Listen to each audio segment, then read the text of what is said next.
The reality is that first off, I'm really pleased. There's some faces here in the windows that I recognize from our first three, and I'm honored that people are actually willing to come back and hear this fourth and last installment.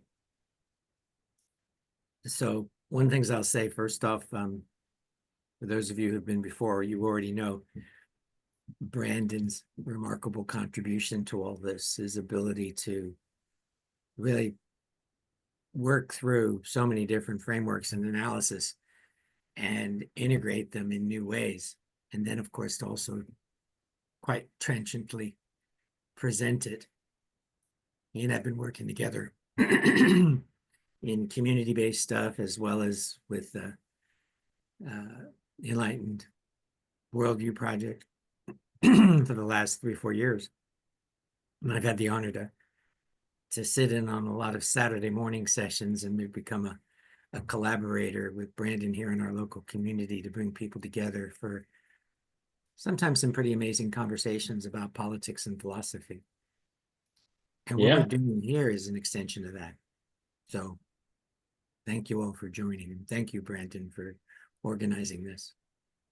Thank you, Marty. One of the things that really inspired me to do this was the work that you were doing with the connection between local community organizing and information evaluation, and also the participatory role that we have in that, and how to try to build greater collective wisdom from this, through this in an ongoing fashion.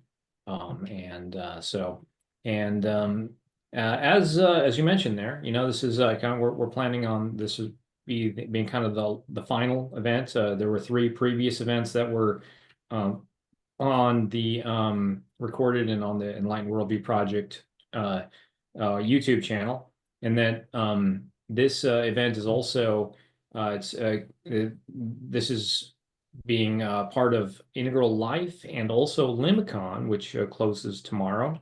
And Limicon has been a pretty amazing experience this month, or I'm sorry, all of pretty much most of March and up until today and tomorrow. And another thing is that, yeah, while this may be the last event in this series, there may be additional stuff that we're talking about possibly doing, in some form or other. And we're not quite sure how that's going to play out, or what brand name it's going to go under. For one thing, we might actually be rebranding the Enlightened Worldview Project to now be called the Civic Enlightenment Project. And this particular work might actually fall under a different, under the purview of a different initiative. And Marty has an initiative called Local Sense News and another one called Reinventing Us.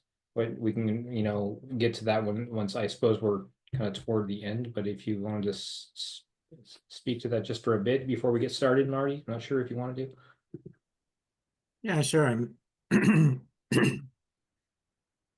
Part of what we'll emphasize a bit in the end is the participatory or the collective, or since we have an integral presence here for a lot of people, the lower quadrant way of looking at sense making and how primary that becomes. And for the last year, I've been playing with this idea of what I've been calling knowledge activism. And how do we actually organize locally as well as in a distributed fashion across hubs for people who are so inclined to make sense of complex issues, but also to help and propagate insights so that other people can make better sense of things. And how do we do that on a community basis, on a basis as civic culture, as citizens? All right. Well, thank you. And with that, let's go ahead and start presentation. All right. So as we mentioned, this is Integral Sense Making for Global and National Events, Part 4. And if you guys want to, if anybody wants to see any of the previous ones in the series, let me just go ahead and find that link for you. It's on just to drop it into the chat here. Just a sec.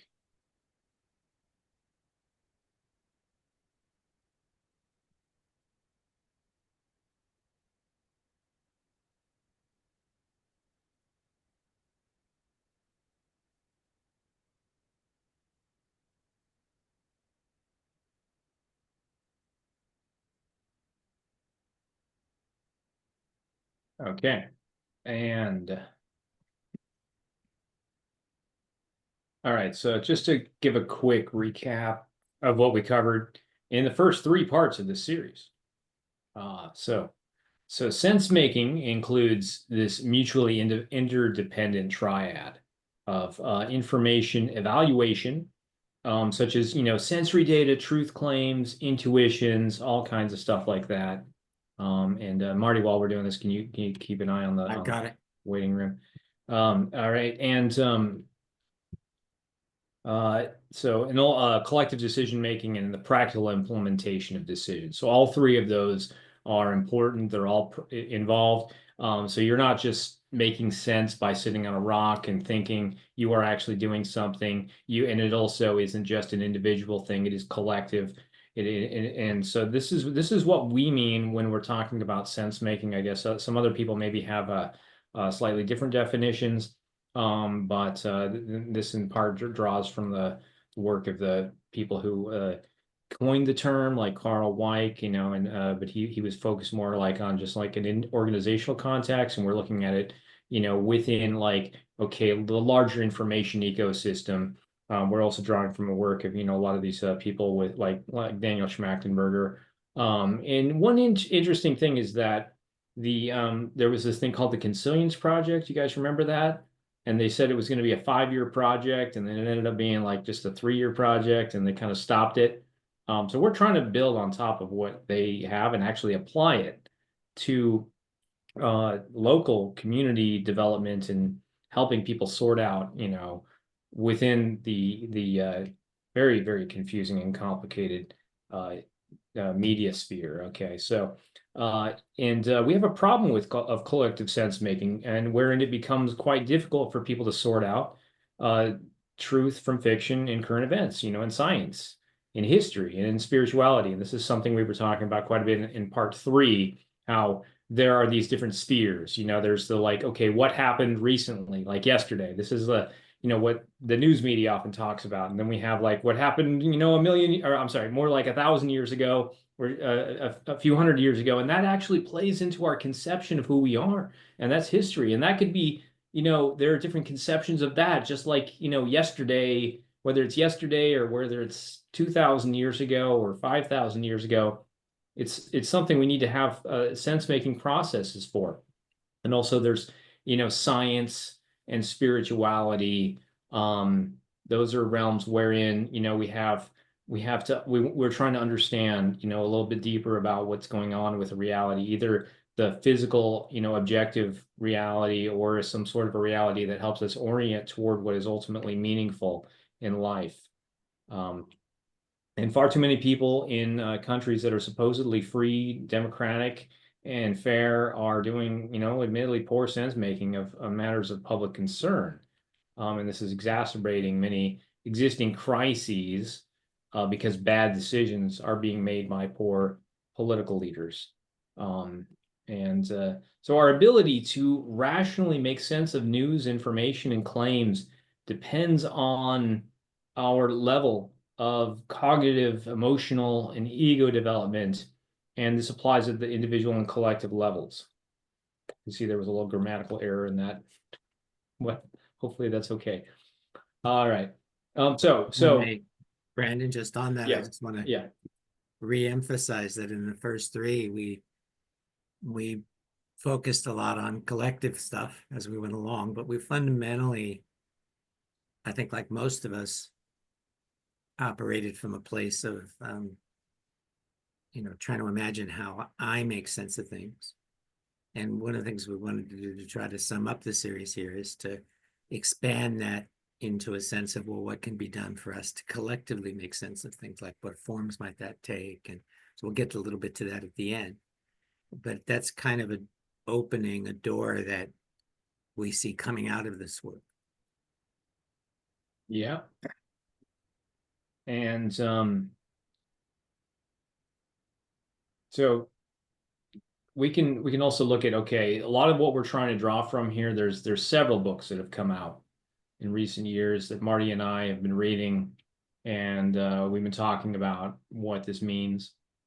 We have our local politics and philosophy group where sometimes we get into this, the what is actually kind of more in the realm of like cultural studies or sociology, and that connection that has to the political side of things and and to the philosophical side of things as well. And the effects that media and technology have on society. So it's very interesting. We were able to really talk about all these things, and this is one of the things we're trying to promote is to have people come together at the local level and to be able to discuss all this. And what we might be able to do here is just kind of summarize what we've learned from these books. So I read this one here. This is interesting. It's Writing on the Wall by Tom Standage. It's the first 2,000 years of social media. And this explores themes that have long been debated, from tensions between freedom of expression and censorship to social media's role in spurring innovation and fomenting revolution. This is another interesting one.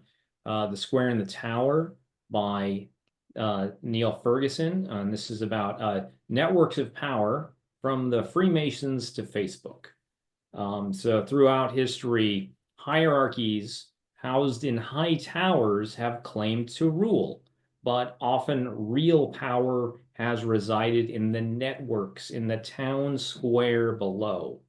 And so you can see that what this book is talking about is that distinction between a like governmental hierarchy or elites, and that they have some sort of way in which they think they're ruling, but it so much comes from what's happening at the ground level, and that there have been times in history where there's been more oriented, where the real power has been more oriented toward what's going on in the square versus in the tower. So basically, it's through the networks that happen at the ground level that revolutionary ideas can contagiously spread. Okay, this is another interesting one that came out recently: The Constitution of Knowledge: A Defense of Truth by Jonathan Rausch. Jonathan Rausch. And so he argues that the erosion of trust in institutions, experts, and objective reality has created fertile ground for conspiracy theories, propaganda, and ideological extremism to flourish. And as a result, we face a situation where people no longer agree on basic facts, leading to political polarization, social fragmentation, and a breakdown in civil discourse. Thus, this book advocates for a renewed application of the Constitution of Knowledge, which he defines as a set of norms, practices, and institutions that promote the pursuit of truth and protect against the manipulation of information. So he is, in this case, advocating for the institutions and also norms, social norms, in which we have the ability to create this shared understanding and foundation for knowledge. And otherwise, we would see essentially a fragmentation and a fraying of the social fabric, which maybe we are seeing before our eyes now. Okay, so this book right here is a very interesting one: Free Speech, A History from Socrates to Social Media by Jason Machangama. And so he advocates throughout the book quite forcefully for free speech. Although the author also explains how entirely unrestricted free speech, that is, free speech absolutism, it has the potential to destabilize the political order and to ultimately lead to the emergence of more oppressive governments that crack down on free speech. So thus, it isn't always helpful. In fact, it is often unhelpful to be completely advocating for unrestricted free speech. And sometimes you see people do that, even those who are in power, but that they might have other motives in mind. And in fact, I would argue that some people who are in power now in the United States, if they are advocating for unrestricted free speech, that they are probably not quite sincere about that. So this is something we need to be wary of. Another good one that came out recently is The Siren's Call: How Attention Became the World's Most Endangered Resource by Chris Hayes. So he argues that our sense of agency has dwindled to a minimum in the face of our personal technologies, such as smartphones, etc., and the corporations that own them and that own the platforms. As a result of media and tech devices, most people seem to live in a perpetually distracted state, and we have a lack of ability to filter out the constant bombardment of noise and to find useful and meaningful information in life. Okay, Nexus. This is another book that came out fairly recently by Yuval Noah Harari. It's a brief history of information networks from the Stone Age to AI. And this looks through the lens of human history to consider how the flow of information has shaped us and our world. So Harari asks us to consider the complex relationship between information and truth, bureaucracy and mythology, wisdom and power. This one is actually one that I haven't read yet, but Marty has. I'm going to get to it soon. Super Bloom by Nicholas Carr. And I really just kind of copy pasted what I found on the page here. Industrialization and commodification of information turns out to more is not better. There is a myth of democratization. As communication becomes more algorithmically mechanized and efficient, it breeds confusion more than understanding, strife more than harmony. Media technologies all too often bring out the worst of us and are not meant to serve us. And finally, Techno-Feudalism by Yanis Varoufakis. So Marty and I, in fact, I'm sorry, maybe was it just me? I can't remember. It was like 3 weeks ago on Limicon, we hosted an event on techno-feudalism. That's right. I remember it was Marty's idea, but you couldn't join that day. Okay, and I ended up hosting it myself. And we have the video also on the Enlightened Worldview Project channel where, okay, so we were talking about techno-feudalism. And so this suggests that our preferences are no longer our own. They are manufactured by machine networks, commonly in the cloud. And it's underpinned by the theory that the cloud has created a feedback loop that removes our agency. We train the algorithm to find what we like, and the algorithm trains us to like what it offers. And thus, our emotional energy is captured by these devices, and we are beholden to the major social media platform owners, and they are essentially, we are essentially renting their space by giving them our time and attention and emotional energy. And so I don't know, Marty, did you have any closing thoughts on this on these books here? Maybe just one aspect that I think is important to acknowledge, that this idea that goes back a long ways, that more information was going to create a democratization of society.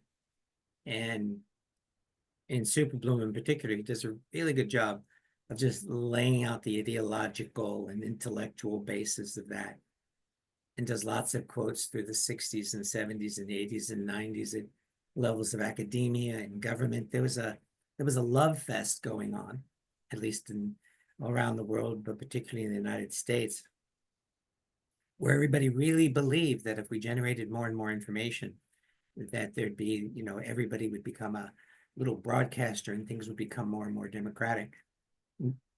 But the truth is almost all the research says that moves us in exactly the opposite direction, particularly when that's coupled with this kind of number of message overwhelms, and everybody gets shorter and shorter messages, and we do less and less analysis. We become less and less deliberative because, well, we're overwhelmed.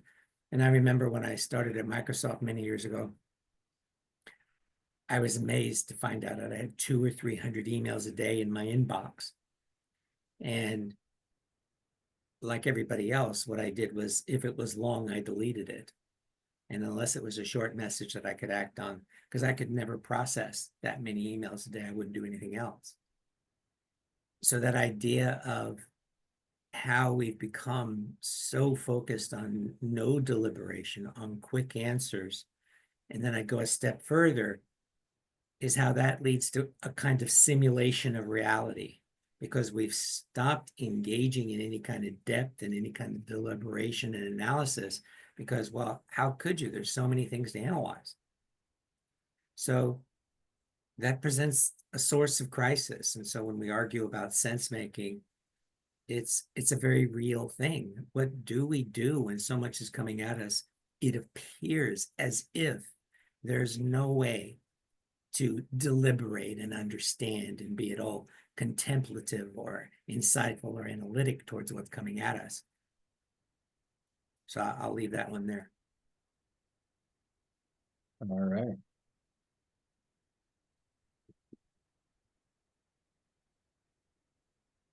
So we found some common themes in these books. Now, Marty was just speaking to one of the common themes, but there's additional ones where we can look at, like, for example, how technology impacts communication patterns and cultural movements for better or worse. Centralized, there's a distinction between centralized and decentralized information systems. So this is where you might have in a centralized information system, you have professionals and elites who aren't necessarily qualified to be there, but they, if they're in that position, that would qualify, that would make them elites by definition in a certain sense. Okay. Now, hopefully we have people, if they are those information gatekeepers, if they are there, that they should be well qualified. So those people are in that position because they can filter, edit, and curate information versus on the other hand, maybe you have more direct peer-to-peer connections in information, in which case it's more democratized. It's more based on just common people doing the editorializing, the gathering, the vetting, the publishing. So just to look at those models from a sociological standpoint, I mean, is it like a hub spoke, or is it a point-to-point, peer-to-peer network, or some variation of that? And so the technology that is available at any given time, it has a very strong impact on what is going on. Because with the rise of broadcast media, that definitely lent itself to the centralization of information. You turn on the TV and you got all this information. You couldn't just like call up everybody, in your town, and you had like, okay, no newspapers. I mean, a lot of us are old enough to remember when that was the situation, and for a lot of the younger people, they don't have direct memories. Just like for me, I don't have direct memories of World War II. I mean, I hear about it. No, but a lot of the younger people here, they don't know a time before there was this social media, but a lot of us lived through it, and that was where there was radio, there was television, there were newspapers, but there wasn't an internet. There weren't social media platforms. You couldn't just, have all these, text and video communications all over the world connecting everybody, and whoever goes viral gets the most hits and likes and whatever. So in this situation, you do have more centralization of information. Now, one way or another, you do actually need information gatekeepers, though, including governmental organizations, media organizations, the universities. They can be both good and bad in terms of producing and disseminating objective and useful information, and filtering out bad and harmful information. That institutions, though, do serve while there are while institutions offer both positives and negatives, they do serve essential functions to peace and stability, because without them, the information ecosystem would be chaotic and entirely dysfunctional. So just imagine, okay, I mean, a lot of these books made it clear, like if you had, and we're getting there, we're actually getting there to where there's no restrictions on speech. We can just, anybody can say anything all the time. So what happens is the loudest and most, inflammatory voices, um, they get all the attention, and that the good information is essentially filtered out. So there has to be some sort of filter. It's impossible for us to take in, unlimited amounts of information all the time. So we actually benefit from some sort of institution, some sort of organizations, and in one way or another, it's going to end up having to be the case, because algorithms are like there. That's how it's happening now, where there's so much information you couldn't take it in. You can't consider all of this in all of your social media feeds. So it comes down to an algorithm, and that is de facto editorializing on the basis of what is proprietary information owned by social media companies. So they are the ones that filter, and it's based on that algorithm. So it used to be based on professionals. And say what you will about these professionals, these elites, they got it wrong some of the time. The people in the government, the people in the universities, or the people at the media organizations, or what have you. But now it's coming down to, just private corporations and their algorithm, which is optimized not for giving you better information, but oftentimes they have a financial incentive to give you worse information.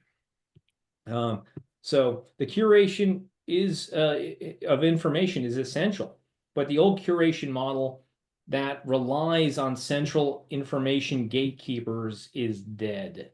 It's just not going to come back. We're not going to be able to, oh, let's go back to the 90s, remember? Or whatever, like the 80s. Those were good times, Too bad the 21st century had to happen, right? I mean, um, but so we can't just go back to that. Um, we're not going to be Luddites here. It doesn't make any sense. But what can we do given the realities? How can a new curation model emerge? It needs to be decentralized and coordinated, but also subjective to collective sense making. So how can we seize the means of communication? It is important in order to serve one of our most important collective purposes, which is transformation. Marty? I'll just throw in a couple, Brandon. Yeah. So on point two there, the centralized versus decentralized information ecosystems, somewhere in there also, for me, is this role that the modern technological system we're living with now, with the major social media companies and portals, the centralization of ownership and centralization of distribution, if you will, across the digital networks.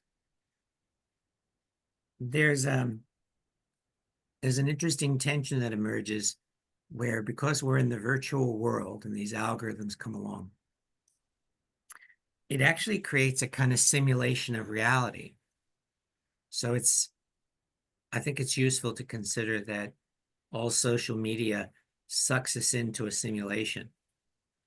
And that simulation, of course, can take us anywhere, particularly when it's driven by algorithms of profit, or we're seeing more and more by algorithms that push us in a political direction, or imagine that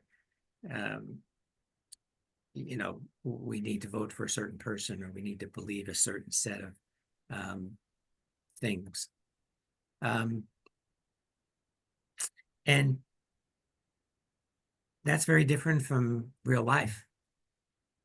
In other words, from an IRL perspective, there's something that happens rather than being in a simulation. there is something that happens when we're in a real room together. There are things that go on between human beings, and there's an awful lot of research to say it, that our sense making itself depends on the ability for us to be together. So when we participate only in the virtual world to make sense, well, we're immediately deprived of other embodied ability to know something. And it's a participatory arena we deprive ourselves from. So as agents in these arenas, when we come to believe that we can understand everything through digital means, well, that's part of the problem. And that's part of the transition we have to face. The other thing about point 6 is just want to say this idea of curation. The system that's there isn't just dead, the old system of curation that we imagined we had, but it's been replaced by a system of curation, which of course we know is completely co-opted. And so lots of people would argue any attempt to intervene into that co-opted algorithmic system of delivering information to you for someone else's grand purposes and someone else's, in the context of someone else's grand narrative, is a waste of time. That you're not going to change that because it's already won. So that is an interesting perspective that I'll come back to. And I think someone raised in the chat, what's the difference between gatekeepers and curation? And I think that's part of what we have to ask is how does any kind of collective curation emerge? We have this distributed digital network we're all on, and yet our level of engagement with it is to simply be voyeurs, or to push buttons that say like, or to respond, or to get our numbers of, to get our celebrity up, whether that's on our Substack or wherever. We're caught in the model of representation, which is what the digital world is doing. We're not necessarily very present. So that if you use McGilchrist's work, for instance, to just move into this direction of right hemispherical presence rather than this constant representation that we do in the digital world. That's it.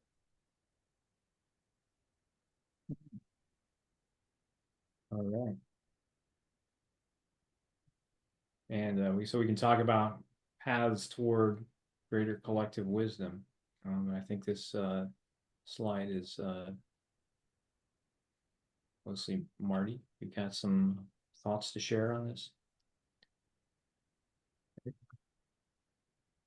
Yeah, so let's run through these sort of 5 elements quickly. So I just got to get my own notes up here on the screen now. So these 5 categories, the first one, methodological innovation. It's about the need to develop new repeatable frameworks that allow us to rapidly collaborate in sense making around complex issues. So that I would argue is one of the gaps. That is the actual ability to have frameworks that allow us to do that. Next one.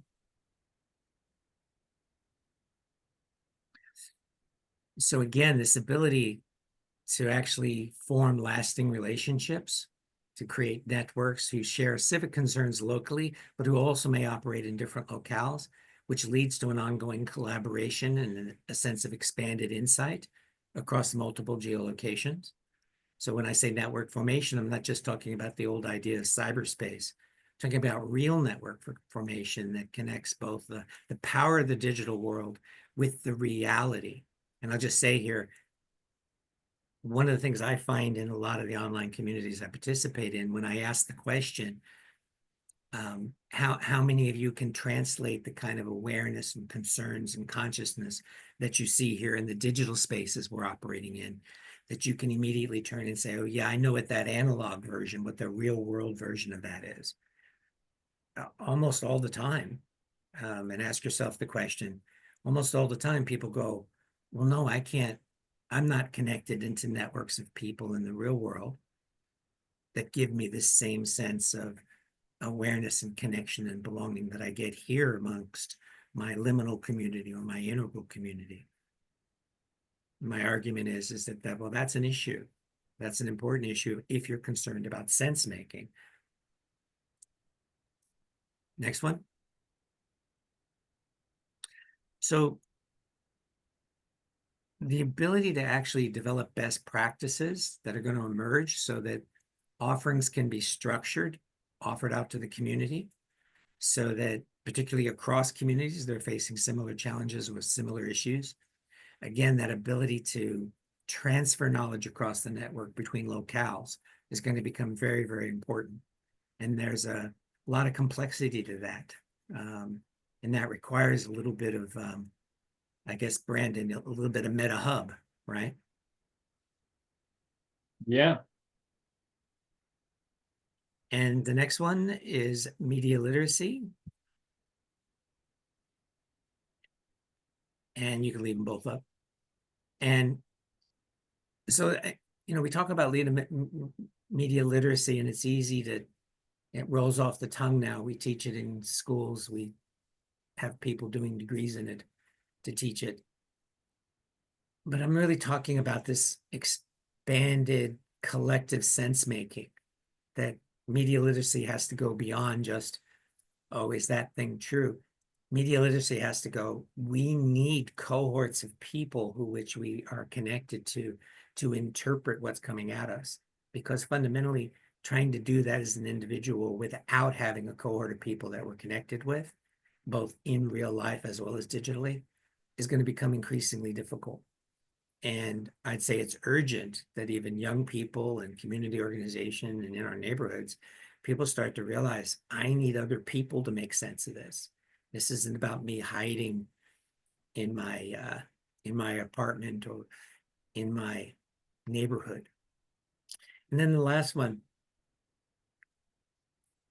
for me, is a shift, is the move toward recognizing that we're for something.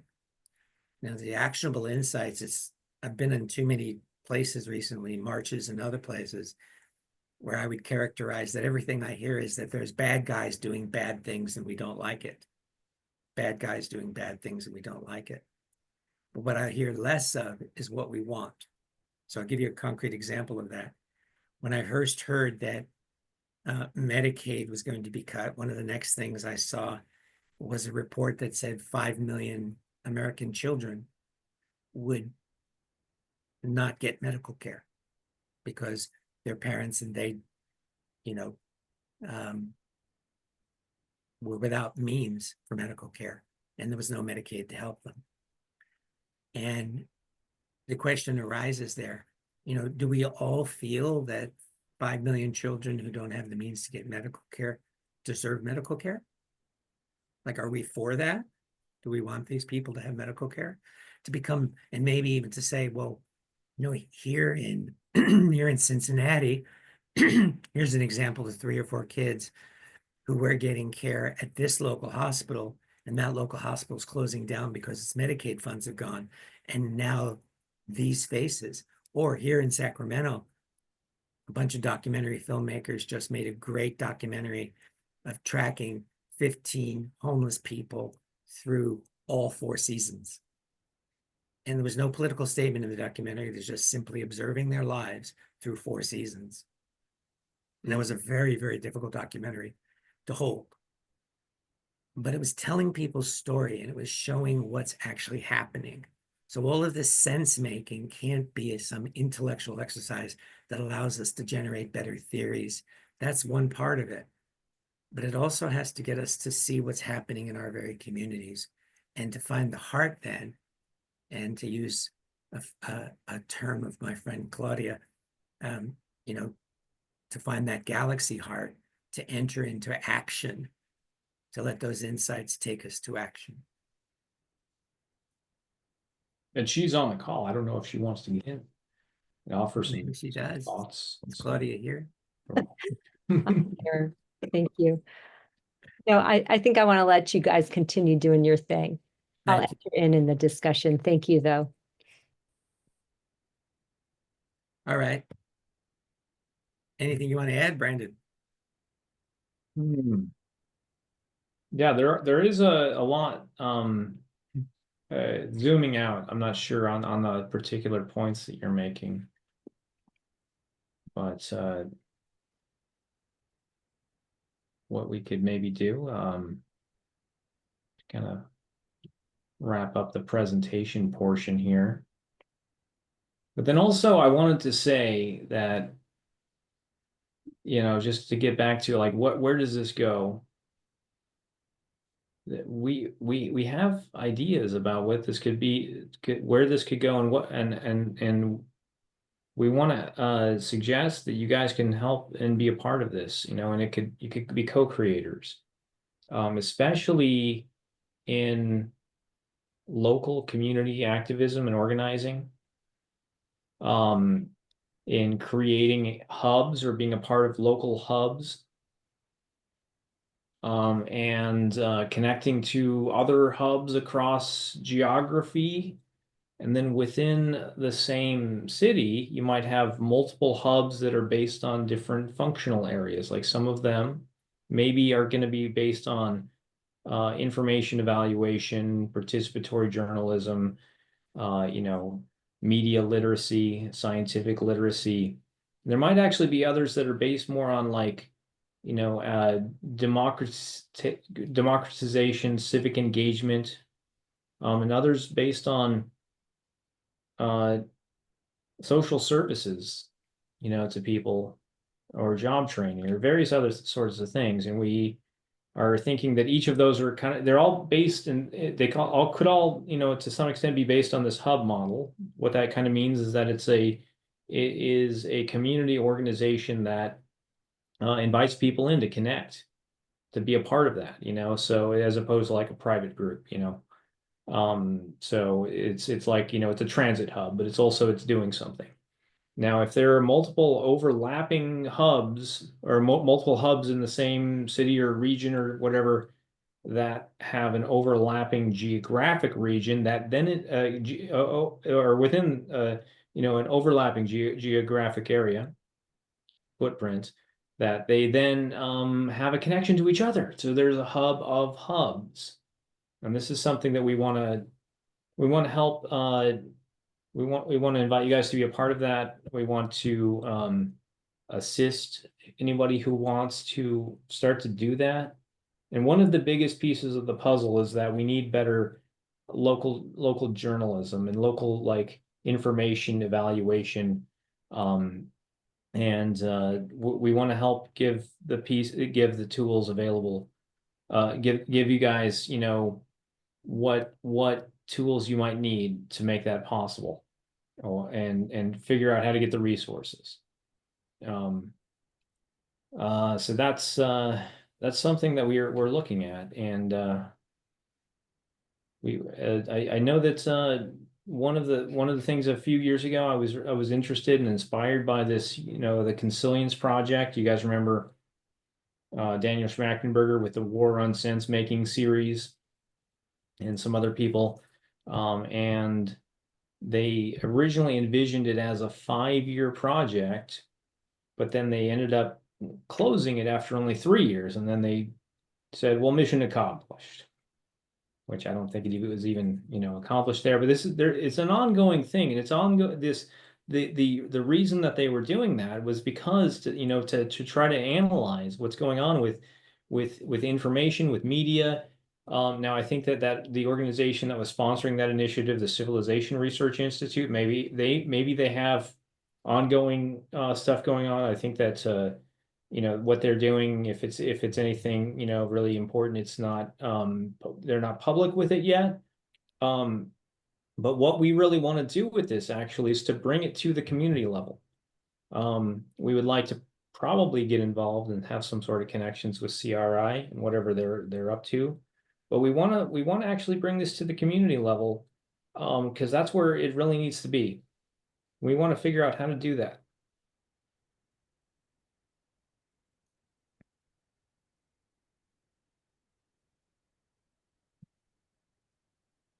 And on that, Brandon, I think it's an interesting idea that I just want to throw this out. I mean, we haven't talked about this, but I thought since you've brought it up, and I noticed here in the chat, somebody Pamela from Phoenix asked the question, hey, are you guys like organizing hubs and where? And so I'm guessing interest. And so I want to try to encourage that here in the discussion. Clearly, the whole presentation, everything we've been saying, and anything that comes up for you related to any of this is welcome. And I just put it out there gently. It's anybody who wants to talk a little bit or ask questions specifically about how do we get started in our own communities? Like, how do you jumpstart this kind of thing? I could talk more about that, but I'll first gauge to see how much interest there is in that broader discussion. Does that make sense, Brandon? Yeah. All right. Are you going to do the selecting, Brandon, as hands go up, or how are you doing it? Sure. As hands come up, All I right. will call on people So it is as open. soon as we see one. As soon as You're we see invited to raise your hands if you have any comments, questions, thoughts, reflections. Yes, RL. Ardell, I'm sorry. Yeah, no worries. Um, so I've been working on projects around residential intentional community because it just seems like a lot of online communities are they they're limited in the practical assistance and resource sharing that can be available to people. And I just feel like so many people are a bit overwhelmed with just, keeping their, especially if they're parents, they're they just don't have time for anything like sense making, and but in a residential intentional community, you just kind of naturally run across opportunities, where you're just doing chores or just in passing, or you run across those times that you can talk about the current events or even just and building trust with each other because you're seeing how each other acts on a daily basis. And I think that's really critical for sense making because, so many groups they're just talking heads and you don't really know who's behind them sometimes. So for me, I would encourage people to kind of look into the and I'll drop a link, but look into who's forming small groups that they might want to get involved with, especially like or eco villages, and just kind of visit and see how those are, just see how they operate and see how they they're circles where they kind of work out their difficulties with each other and learn how to be comfortable in conflict. I think that's one of the most difficult parts about sense making is if you have a disagreement, really have practice in, and you don't have a mediator or a facilitator or, and you just haven't gained the skills of disagreeing and working through, then you can't get very far in resolving and maybe transcending or figuring out the root of your differences. Thanks. Thanks, Ardell. Also, can you just tell what city or region you're from?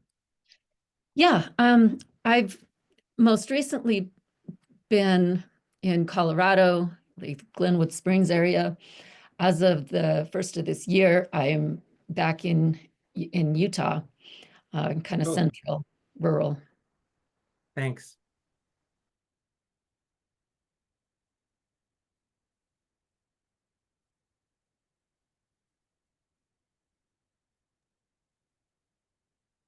Anyone else?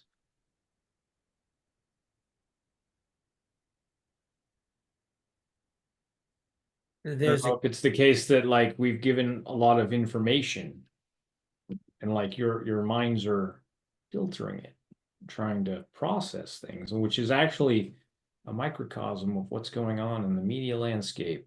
You know, they're giving you so much information, all that it's like, what does all this mean?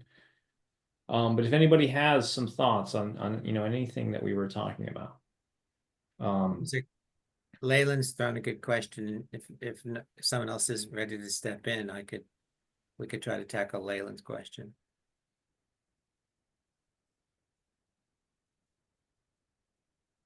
go ahead. So Leyland asked, why is the geographic community more important than a demographic or psychographic community? and so Bruce has written he can't really comment until he's read all 8 books. So the intellectual bent has shown up here. The and I'm sure you'd have something to say about this, Brandon. Yeah, I don't think we intended to convey that anything was more important than anything else. Any particular way of slicing and dicing, you know, and building like some sort of a community. In some cases, you have communities that transcend geography, but that are based, I suppose, in some cases on demographics or on other kinds of shared interests. But that we feel that the local communities geographically that you know transcend demographics. Well, hopefully, anyways. I mean, that's not always the case because a lot of you know policies and other kinds of sociological trends from you know 100 years ago in some cases are playing into where people live now. So there's a lot of self-segregation, but just the effort, you know, to try to build that community at a local level in whatever city or whatever region you're in. It's not something we are doing as much anymore, and we want to promote that. And I'd say that in addition to that, oh, and Claudia's face is here. I hope she'll jump in on this one. The there's something real about what it's like to be in the biological field of one another. It is different from a digital field. And one of the things that's happened with this great grand digital simulation we're in is we're all increasing believing that the biological field, that this greater field that we have as human beings that, we've had for a little while, like what's happened in the digital world isn't even a hundredth of a second in a 24-hour day in terms of our history as biological. But we've all mostly become convinced that this is all we need, that we can get our demographics and psychographics digitally, if you will. And I don't know if that's where you were going, Leyland, but it is easier to create demographic and psychographic groups digitally because you don't have the geographical barrier. But I would also add another thing. So first there's that element. And then the other is my 5th point, actionable insights. My experience with most digital communities is they aren't doing shit. All right. I'll just say it. There's very little action going on except us getting together digitally and feeling better. And that breaks my heart because I'm living in communities where there's a lot of stuff needs to get done. And I'm surrounded by people who all feel the same way. It's like, well, what can I do? Right. And I think somewhere in here, I'm trying to point to a mechanism of crossing over, not giving up digital by no means. So important that we're all connected. But how do we bring it down to earth? How do we get off our screens and into the world? And we can always come back here and report to one another what we found out there,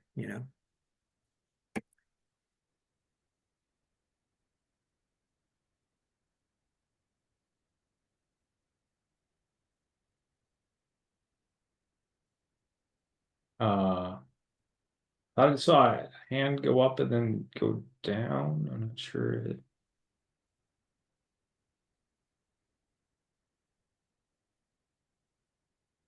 Yes, Bruce. There we are. A point about the action versus, the digital collectives that we all are part of, and that seem to be springing up all the time. I've been working with some nonprofits, and I'm kind of doing a board level consulting, and I'm in the Bay Area around San Francisco, and there's a lot of really good groups that actually do have, I think, impactful work and are good connectors to other such groups. But their thesis is generally not sort of meta level thinking or, big process stories. So it seems like rather than try to find a Bay Area group, and I'm always happy to connect with people in the area or go out for coffee or whatever, but rather than having a new group that I'm attempting to form, it might be possible to bring in some of this kind of thinking into groups that are actually, turn this around towards how to help a group that's impactful rather than how to make a group of us who are thinking digitally more action oriented. The trick is, for those of us who are in multiple of these groups, with the one that I'm talking to, and will probably join their board, really impactful climate education group in Petaluma. When I come in and talk to them, some of them are very up for bigger stories, but it's like, oh wait, are you talking about U theory? Because I did something with that, the Presencing Institute. Oh no, that's this integral thing you're involved in, or oh, what about some other futurist? I'm involved with a group of people who are doing a strategic foresight. So how to leverage the right insight or pick a lane that actually could help a group like that, rather than come in with all my meta theories and books and maybe detract from their good work rather than add to it. So that's how, as I've been listening to this very interesting conversation or presentation, that's something that's kind of landed for me, is how to do this usefully rather than subordinate their actual work to my philosophical interests. Thank you.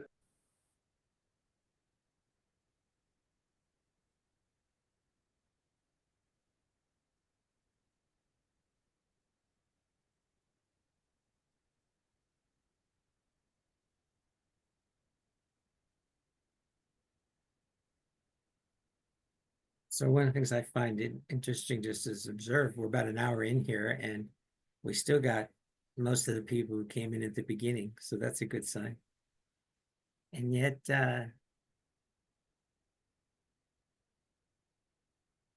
nobody's jumping in.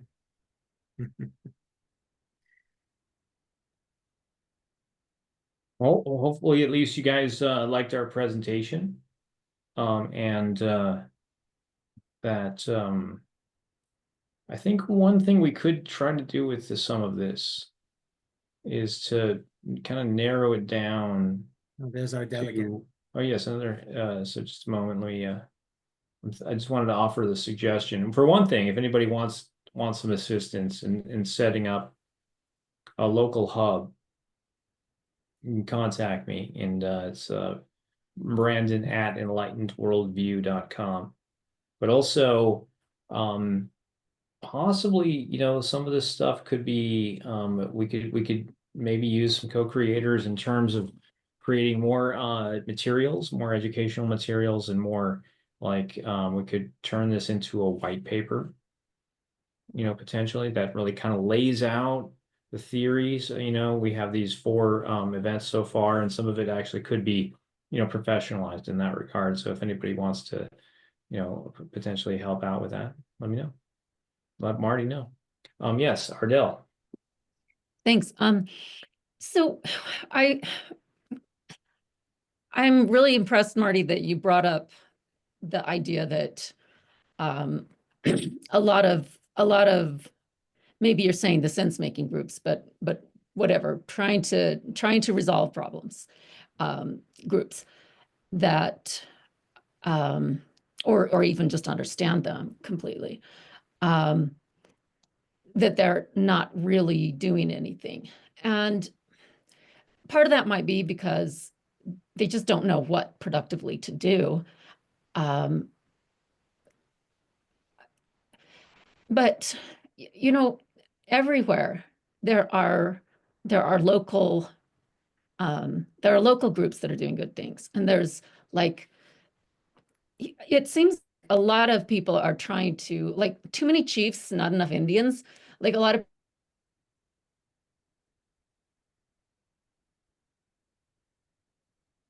We lost her there. Freeze. doing Sorry, their, Gail, Technology, you yes. froze on us. We lost you there. Oh, Please my continue. back. Without really looking out and saying, like, well, what can I join that's already boots on the ground doing good things? You know, a proven concept like transition towns, for example, or the intentional communities movement, or I mean, there are I think that it's important to just I've noticed there's this proliferation of new, like, people wanting to kind of reinvent the wheel without supporting the existing organizations, right? And collaborating with them. And that's kind of seems to me like a whole lot of wasted effort. And it kind of comes from, I think, an anti-establishment impulse, or maybe just like, we can do this better. But at the same time, then the like, for example, the Foundation for Intentional Communities has been around for 3 decades, and it was around even before that, but with a different name. And they've been carrying these traditions of consensus building, which is, I think, a really valuable tool for like projects like yours. And they have a lot to offer. But it's like they're in the awkward position of being an institution, you know, like a kind of longstanding, like, authoritative institution in a crowd, you know, trying to serve a population that is kind of anti-institution, you know, or at least anti-large institution. But I feel like in some ways that's really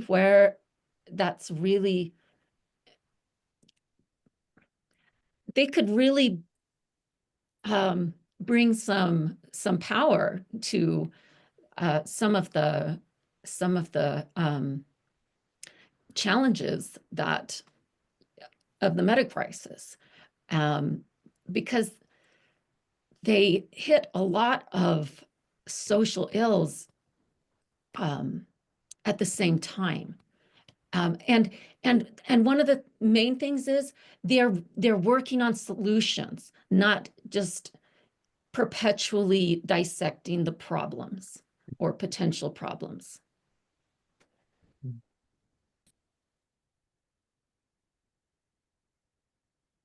All right.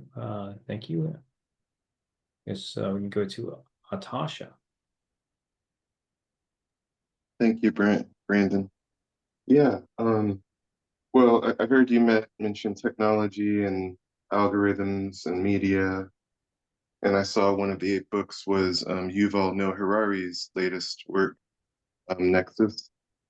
And yeah, I feel like I've heard a lot of compelling arguments, even very recently, getting more and more compelling, sort of converging with Mechtenberger's meta-crisis ideas, and to some degree, but diverging in other ways.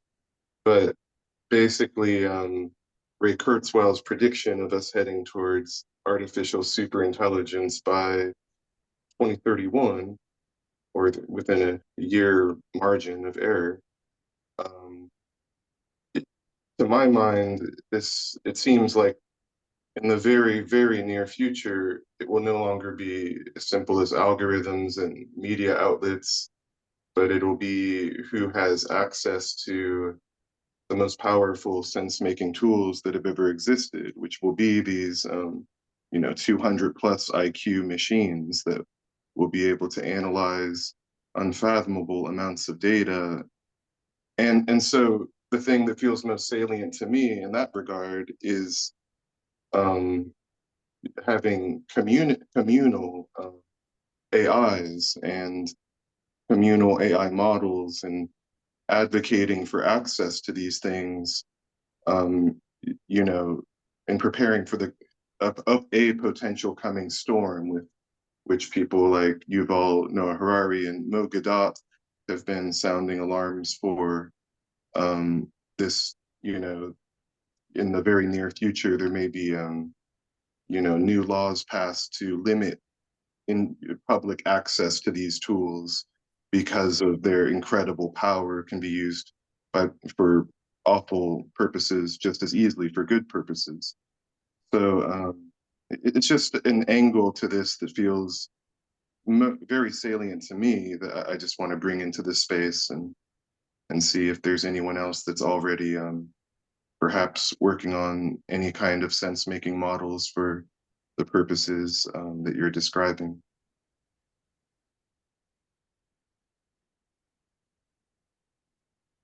Well, for me, I have a little bit of an aversion to embracing AI. And I think also as technology complexifies, and as it becomes, the online digital space becomes more and more driven by AI, that's another reason for me to embrace more in-person, real life communication and connection and community building there in actual physical spaces, connected to the land.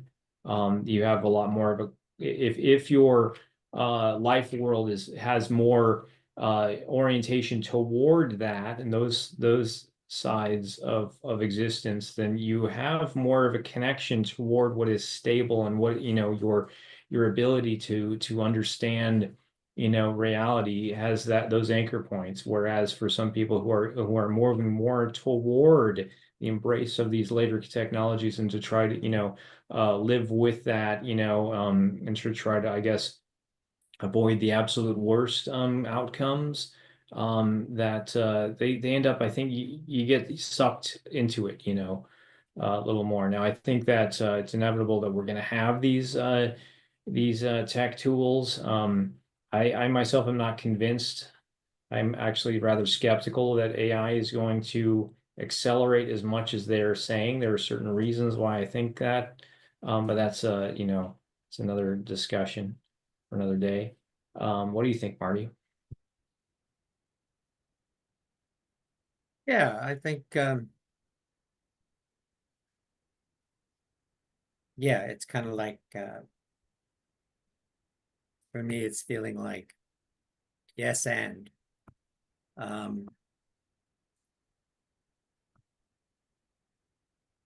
lot of my most recent experience for myself personally tells me that one of the things that our interaction as a community is lacking with AI is a lack of interaction as a community with AI. That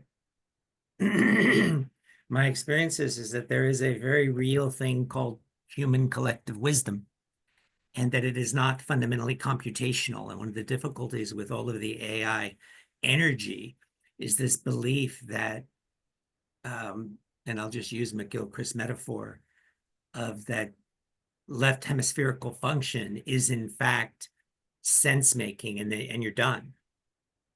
And I think that's a deadly view, and it's totally screwing up how we're relating to AI.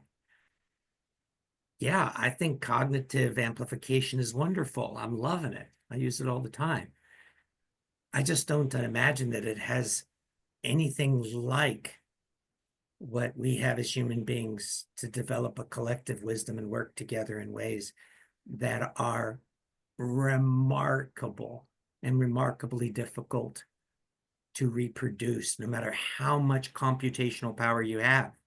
I mean, after all, hitting all of human knowledge with mathematical algorithms that we don't even fully understand, right? The idea that that creates The human heart?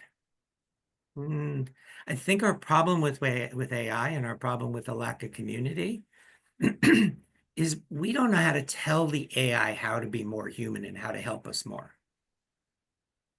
We don't fully understand how to explain what it means to be human because we're rapidly reducing our humanity to nothing more than computational expertise.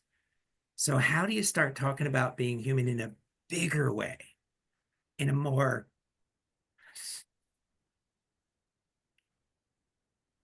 majestic way, to feel into the majesty of what it means to be human? Because that's been here a while. And what does that mean? And then let's start telling the AI how to do that, how to give us what we need to be more of that. And that would be different. And so I just want to pick up on that because this is a conversation. And through the chat here, Claudia's been raising her hand with me. And so I would love to get Claudia to step in here and some of the experiments that I've been a part of with you, Claudia. So why don't you start it out before, and then we're going to get Judy's hands Sure. and this wild guy in Vienna called Matteo as well. Well, I was giggling because Matteo is really excited just now. So I want to put Matteo in here too. Okay. Thank you, Brandon and Marty. This is an important discussion on how to operationalize essentially the human heart. So we need both the operation, the stuff, but we also need the how. And I think what we're trying to figure out is how do we trust one another? I mean, seriously, I mean, that's really what I think it comes down to. It doesn't surprise me that we were all kind of quiet for a while because the natural response to people we don't know is to be quiet and hold back. We're all wary and careful. We're all self-preservation organisms, and it takes a while, usually through our 5 senses or more senses, to begin to warm up to one another, which is why geography is so important. That was the piece I was going to add. Embodiment is so important. And what we lose, and this is the last point I'll make, because I do want to open it up to Judy and Matteo, is that the online world, we are continuing to replicate and deepen this intersubjectivity, which is cut off from our bodies, cut off from the interobjective reality grounded in our senses. And that's why being together is so important, because we learn to regulate and then co-regulate and then create together a wisdom that is greater than the sum of any one of our insights alone. That's what happens in a conversation, a true conversation among trusted others, in which there is a way to repair any kind of rupture that occurs, because ruptures will take place because we're two separate organisms trying to organize around our individual needs. Every sentient being is doing that. And so that has to be agreed upon, worked through, and lived out enough times where we can then bring our full selves to the conversation and co-create together. So how to bring that to an AI, I don't know.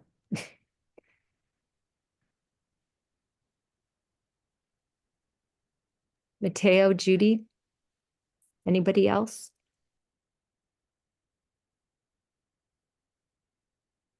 Yeah, we can go to Judy and then Matteo according to the list I'm seeing here.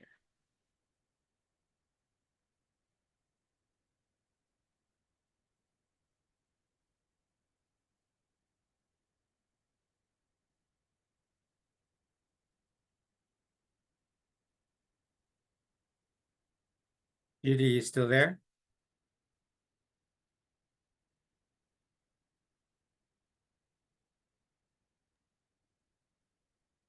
Going once. So then I'll continue. All right. Yeah, you go.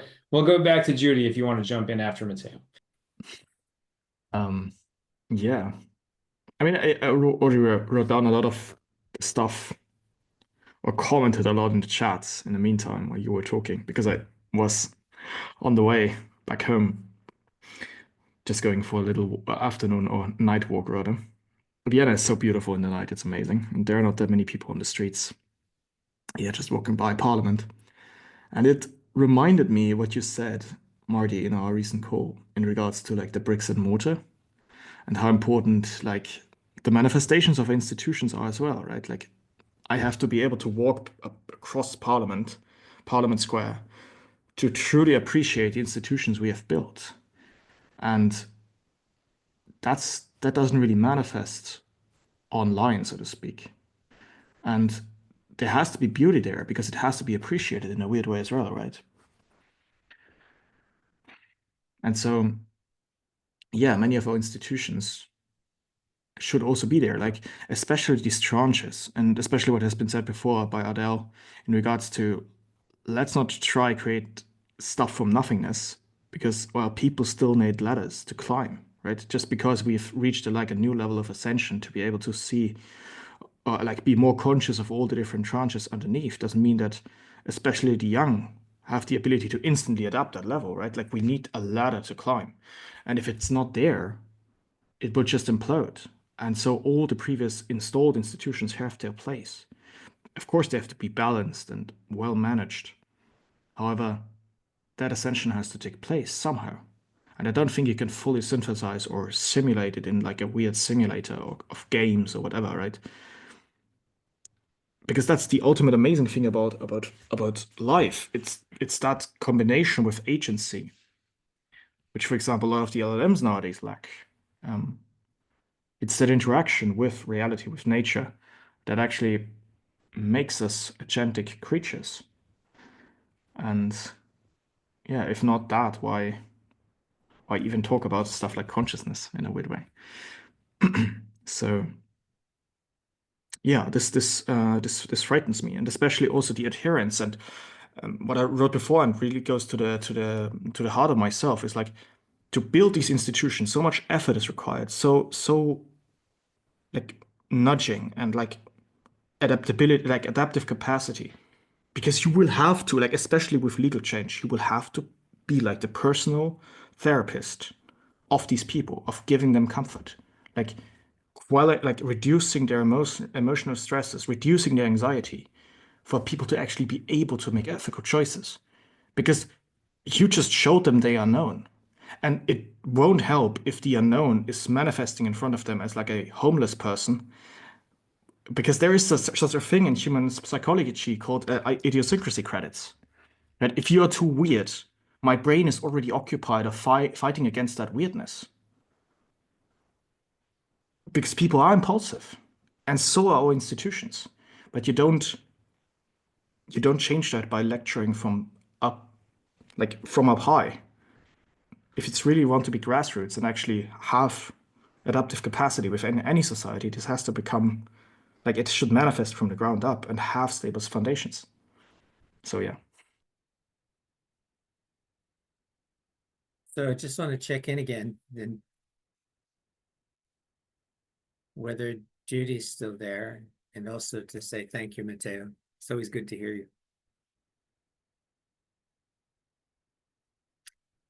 And Judy's not. So, oh, are you there?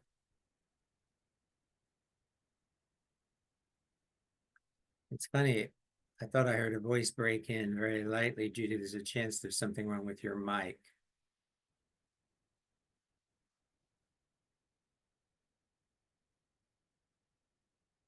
Okay, in the meantime, Yeah, Tash- actually, I think I did see Judy go off mute for a moment, but then you got remuted. Oh, Go ahead, she just came if off you mute. can. Judy, Go you're ahead. off mute. Okay, now I'm on mute. So let's see, Yep, you just went muted again.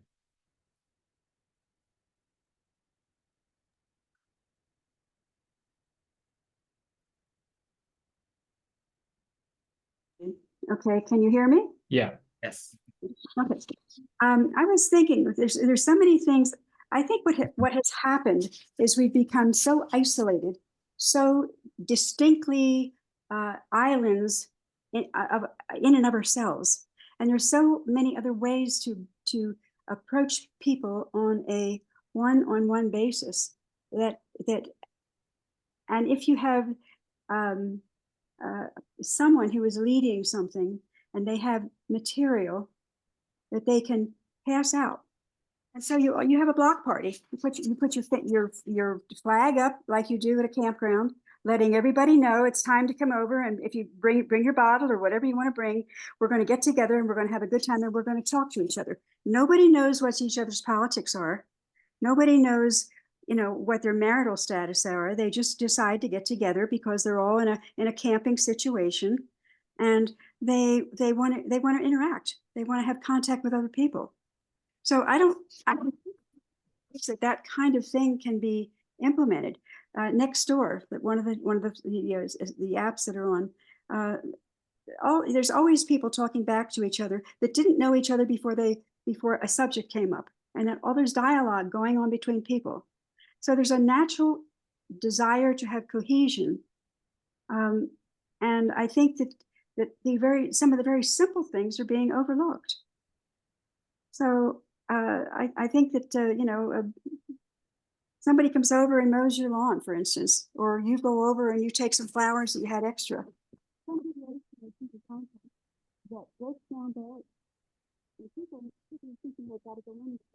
With their Julie, your flag. sound is muffled. Pardon me? Your sound is quite muffled. Just for a moment there, we kind of lost your audio, but I think you're back now. Okay. I don't know where I was, but I was just talking about that there's a very down-to-earth way to make contact, and let a relationship develop before you ever bring up anything other than just a friendship. And then if you have a friendship, a base built, then you can and you have exhibited your openness to ideas, and they don't feel anxiety, or they don't feel they have to close up. You have an opportunity to make contact and make a difference on a one-on-one basis. No, that's just my observations in how friendships seem to form.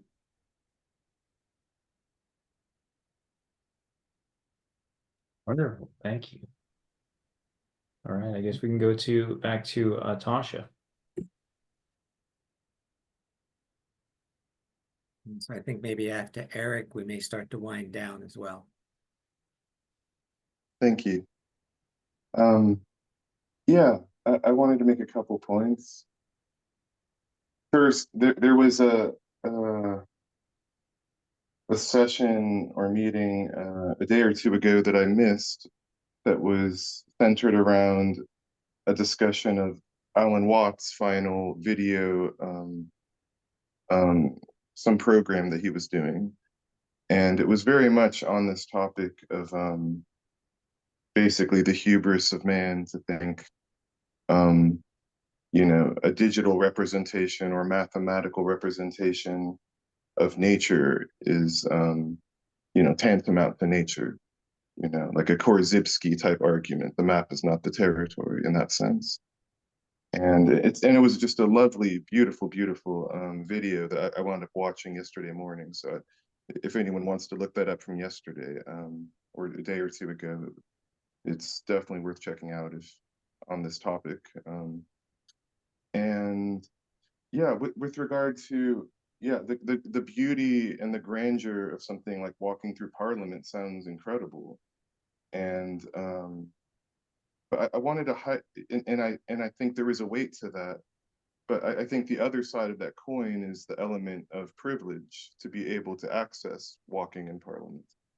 And even the idea of local community being necessary is a certain level of privilege that has been in my life, or rather not in my life, for the last 5.5 years because of pretty severe physical disabilities. And had I not access to the internet and technological tools, I would be limited just to my books or something, and perhaps correspondence through mail or something. So which I don't know, I don't even have a hypothesized solution to that problem. Because that's been my lived experience for quite some time, it's just something I want to bring to the table as well. Is, there's a lot of invisible people, so to speak, just our neighbors that, for various reasons, mental or physical, health reasons just aren't able to be as active in community or perhaps at all. So I just wanted to bring that to the table.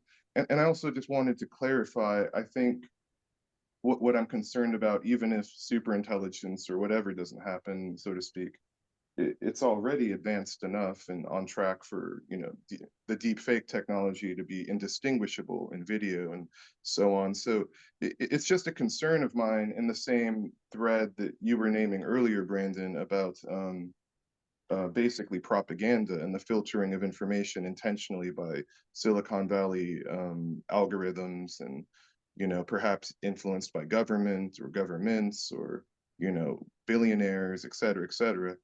So just even with the technology as it exists today seems so like such a powerful propaganda machine. Like if physical reality communities basically isolate away from that, I think they'll still be affected by it. So, and if the topic is sense making, that's my concern basically, is how do we make sense of a world where the most powerful people have the ability to shape this, what you were calling a simulation already that we're in. And I don't have the answer to that either. It's just a concern I have, and I wanted to clarify where I was coming from on that. But I'm loving all the responses though, and being part of this discussion. And thank you. Indeed, I think actually some of the work happening in Silicon Valley could be a partial solution to some of this. I'm actually, next week, I'm going to the Internet Identity Workshop in Silicon Valley to try to work on some fundamental technologies to guarantee or to have, you know, much better ways of ensuring like proof of personhood and data sovereignty and things of that sort. So a quick counter question: could you get me in contact with some of these people in regards to the project I pitched at I pitched yesterday? Oh yeah, I unfortunately wasn't able to join that. I was going to watch the video, but Okay. I understand that Brad DeGraff did pitch there, and that was kind of related. He's going to be at IAW as well, and I don't know if you had some stuff that is related that we haven't talked about. You can send me an Yes. email. I can connect you with those people, especially if you're on Signal, where a lot of us have Signal groups and we talk about this stuff. Now, Judy, I noticed your hand is still up. Did you want to speak again? Sorry. All right. Go ahead. So, Eric? Yes, hello everyone. Yeah, and thank you, Brandon and Marty. I really appreciate this whole series, and also thank you to all the folks who've enriched this discussion. I'm sort of weaving in some of my stuff with that as well. And Marty, you had said something back earlier on. I think you tagged it, but didn't quite return to it, with the notion of some things are a waste of time, that there's no going back after a certain point. And so what I want to look at is that question of, what constitutes a waste of time or not, and how do we get more meta on that? How do we make sense of our sense making about what is worth investing in and what is not worth investing in?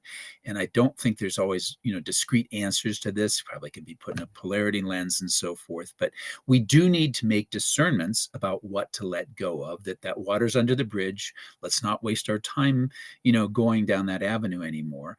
And at the same time, I feel this need to be cautious about prematurely writing certain things off where we close avenues.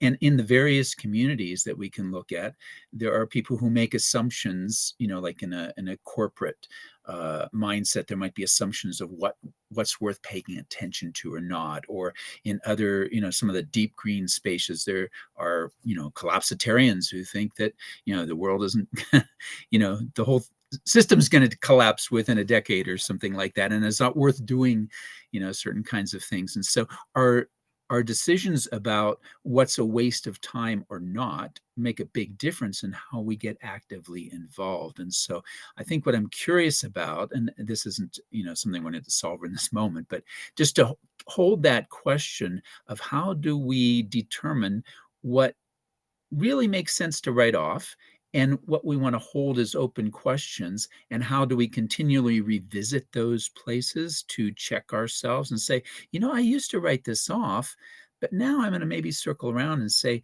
it is worth doing that, because that's where a lot of these things, I think it can get to these matters of the heart. And Marty, you were talking about that. And there are certain things that might not make sense from certain rational frames, and chat gpt is probably not going to give me responses that encourage me that direction, but there's a felt sense, something that I know in my heart, that there's value here and it's worth pursuing, and that we are lit up by things, whether it's walking through parliament at night or whatever, to keep that alive, that poetic response to things that needs to be there. So that's kind of my thing that I wanted to weave into this. Thank you.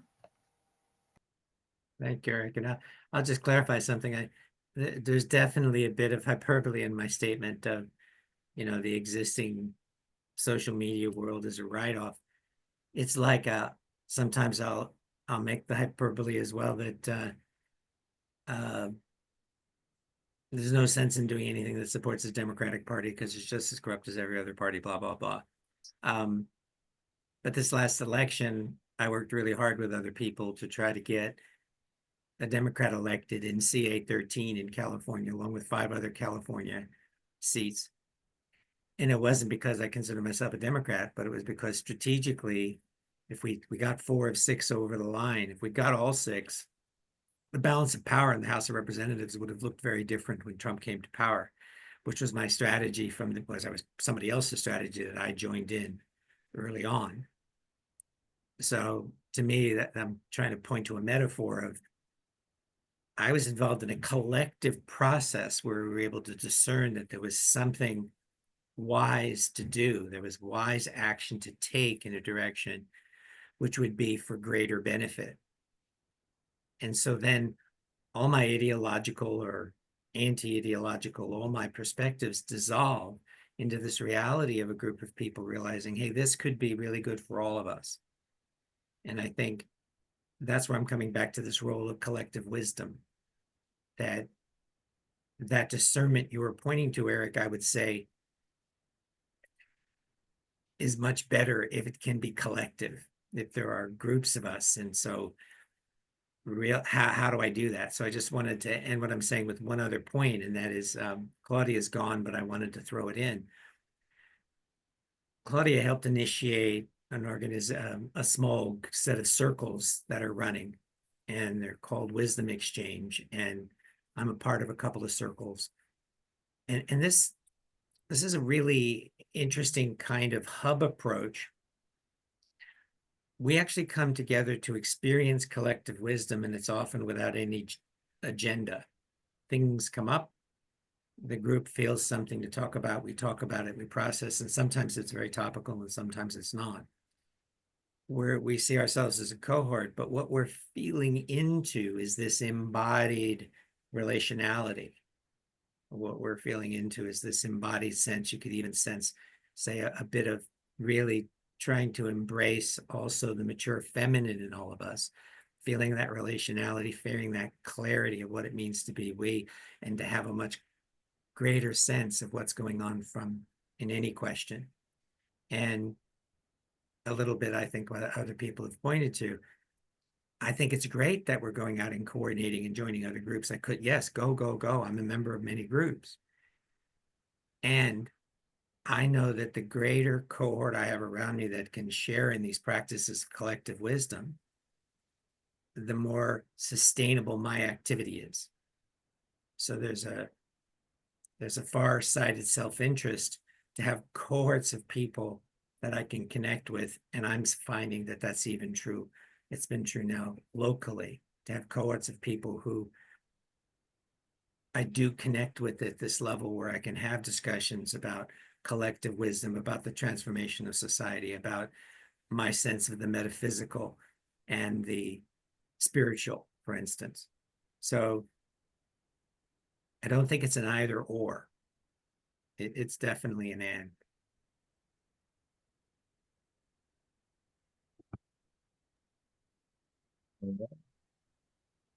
I suppose we might be coming to the close here. I think so. And well, thank you guys. Thanks everybody for coming. And thanks for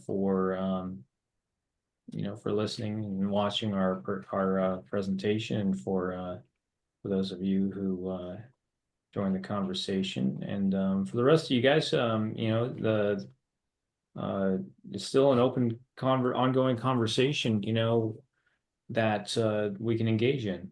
If you send an email. So I'm actually working on a grad school thesis where I want to, as a part of this sort of field work, to help you guys establish hubs in your local region.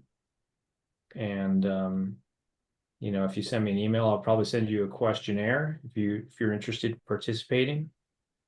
I'm trying to refine this questionnaire and maybe send it out to more people, and try to get some information on like what kind of processes are most useful and helpful, and what do people need? What kind of resources do people need to establish and grow and to join hubs in their local region? Right. Well, I guess with that, we are kind of at the end of our time. So thank you, everyone. Really appreciate you showing up today. It's been lovely. Thank you very much. Thank you, guys. Be well. Thank you. Love your fireworks, Layla.